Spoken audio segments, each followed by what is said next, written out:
Coming up on UT 10 News, a look at an attempted robbery on the university's bookstore. And we'll also follow how the state is working to end discrimination against those with special needs. Plus, reporter Zach Gore was at the men's basketball game against Central Michigan. Your news in 10 minutes starts now. Thanks for joining us. I'm Matt Sutter. And I'm Zach Herring. An underage former UT cross-country runner was arrested yesterday for aggravated arson. That's right, Matt. Reporter Courtney Shaw is live in our newsroom with more information on Christopher Housel's arrest. Courtney, why was he arrested? Well, Zach, last month, cross-country and track runner Janelle Noe was critically burned at an off-campus party. Housel attended the party on January 15th and was drinking, even though he was only 20 years old. He poured 180 proof alcohol onto an open flame that was close to Noe. According to the police report, this action created a large flame that engulfed the victim, causing second and third degree burns to 55% of her body. Noe and a witness came forward and identified Housel as the one who started the fire. He was arrested in Highland, Michigan, and was extradited to Toledo Police yesterday. If Housel is convicted, he could face 3 to 10 years in prison and $20,000 in fines. And we just found out that he was in the process of extradition yesterday. Housel was a member of the 2014 cross-country team. We cannot confirm if he is still a UT student. Live in the newsroom, I'm Courtney Shaw, UT 10 News. Thanks, Courtney. UT police are still searching for 2 suspects from last Wednesday's attempted robbery. Police say the suspects wearing dark hooded sweatshirts approached the checkout counter at the front of the UT Barnes & Noble bookstore. They handed the cashier a note demanding money and claiming that they had a gun. The clerk refused to hand over the money, and after a verbal exchange, the suspects fled on foot towards Dorr Street. A gun was never seen and no injuries were reported. If you have any information on the 2 suspects, call UT Police at 530-2600. A popular mobile app is being questioned after a tragedy left 6 dead in Kalamazoo, Michigan. Uber, an online ride service, is under attack after one of their drivers became a suspect in last week's mass shooting. The service provides rides to over 140 million customers per year in the U.S. Despite the rare occurrence, drivers remain confident in the overall safety. You actually get a picture of the driver, you get a number, what his license plate is, you get what his car is, so you're not getting into just any car. Uber says drivers must undergo an FBI background check and must provide driving records as well. The state of Ohio is taking steps to end discrimination against the special needs community. That's right, Zach. In early January, the legislature voted to ban the words mentally retarded or retardation as legal terms in Ohio. I looked into where the bill is headed next. After a unanimous 95-0 vote from Ohio's House of Representatives, House Bill 158 will now move to the state Senate. The word retarded is commonly used every day as a knock to someone's intelligence. But do the ones who say those words know the true impact they may have on someone? It makes me feel sad, basically. Not sad, it makes me sad and angry. Because it's not a good word to use. It's like there's other words to use. In 2010, President Obama signed a bill called Rosa's Law into federal law, which changed the use of the term in health, education, and labor policy to intellectual disability. I think that to use intellectual disability is more specific. It's clearer, right? So it can help us understand what somebody is living with.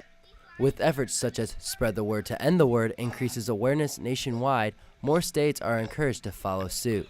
I'm Matt Sutter reporting for UT 10 News. President Sharon Gaber announced on February 17th the university will be implementing a 4.5% budget cut. Over the next 4 months, the operating budget will take a 1.5% reduction, or a cut of $600,000. In the next fiscal year, which begins on July 1st, the entire budget will face a 3% cut, totaling $24 million. The administration says there is not a current plan to cut any of the general staff.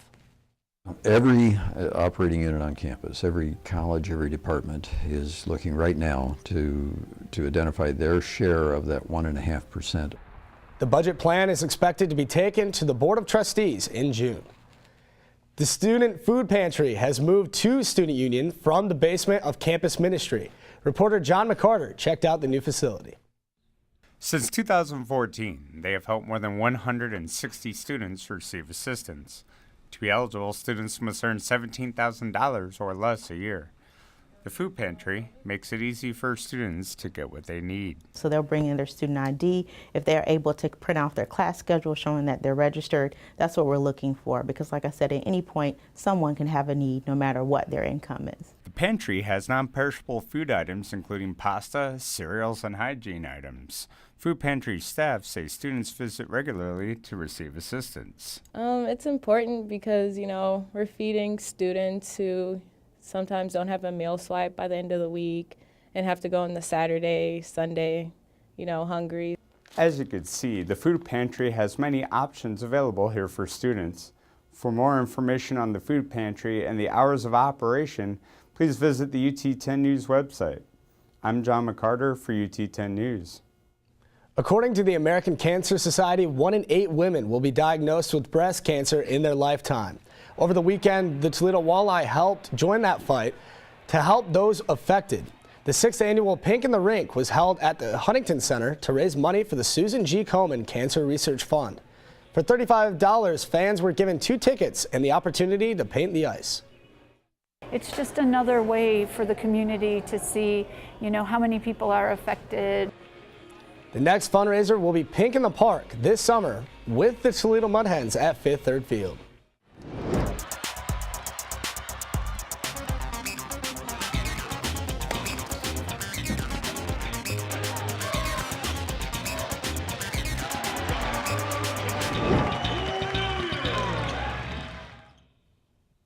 I'm Zach Gore, and this is your UT 10 Sports Report. It's been another week of intense Rocket sports. The women's basketball team went on the road to play the Northern Illinois Huskies, and the women's tennis team hosted the Detroit Titans. But first, the men's basketball team took on the Chippewas of Central Michigan at Savage Arena. The Rockets came into the game tied with Central Michigan for second in the MAC West. UT pulled out to an early lead with the help of Stuckey Mosley and Nathan Booth, combining for 16 of Toledo's 32 first-half points. But the Chippewas kept it close and took a 2-point lead into halftime. Neither team could gain momentum over the other as there were 6 lead changes in the second half. With just under a minute remaining, Booth hits a 3-pointer to bring the Rockets within 1, but Central Michigan would have the final say with a victory over the Rockets, 76-74. UT head coach Todd Kowalczyk says the difference in the game was at the free throw line. Really, the story of the game is they take 20 free throws and we take 12. I mean, that's look at the rest of the stats; are pretty even. I thought we played clean. I thought we played efficient. Disappointed with the loss. The men will take to the road for their next game tonight against Western Michigan. We move from the hard court to the tennis court, where the women's tennis team took on the Detroit Titans on Sunday. The doubles teams took the court first, and they swept the Titans in 2 matches, securing the first point for the Rockets. UT's first singles player, Emily Mazzola, lost a tough match against Detroit's Anna Davidova. However, Mazzola's teammates would help the Rockets rise by taking 2nd, 4th, and 5th singles. UT sophomore Colleen O'Brien would finish up singles play with a victory in 3 sets, as the Rockets would go on to win the match 5-2. Rocket head coach Tracy Montler says the challenge for her team moving forward will be consistency. We've got people at every spot that have the ability to win at whoever we're playing, and so it's just getting them all to click and kind of come out on the same day and play like they're capable of. Their next game is against UC Riverside in Riverside, California on March 4th. And the women's basketball team won in overtime on the road at Northern Illinois on Saturday with a score of 89-83. That's great, Zach. Thank you. And I also heard that there's news about the UT women's swimming coach. Yes, UT head coach Chris Peters made the decision to resign as the team's head coach yesterday after spending the last 4 seasons with the team. Thanks again, Zach. We wish Coach Peters and his family the best. And that's it for UT 10 News. For the latest breaking news from campus and bios from all UT 10 reporters, go to our website, ut10news.com. And remember, you can watch the live stream of our newscast production every Tuesday morning at 10:30 on our YouTube channel. For Zach Herrig, Zach Gore, and all of our crew, I'm Matt Sutter, and have a great week and stay tuned for more news from the UT campus.